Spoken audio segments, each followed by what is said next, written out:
Bismillahirrahmanirrahim. Assalamualaikum warahmatullahi wabarakatuh. Tepangkeun wasta abdi anggat di kelas 8B. Di dia abdi bade nuntaskeun pancen remedial basa Sunda ngeunaan sisindiran.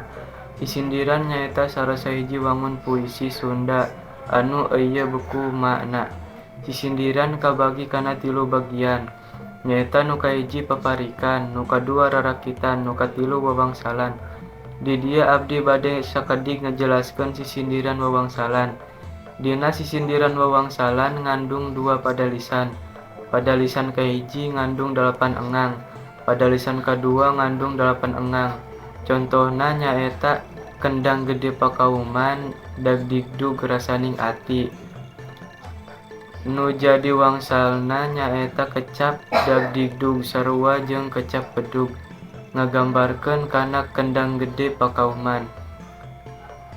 Mung sakitu anu kapihatur. Wassalamualaikum warahmatullahi wabarakatuh.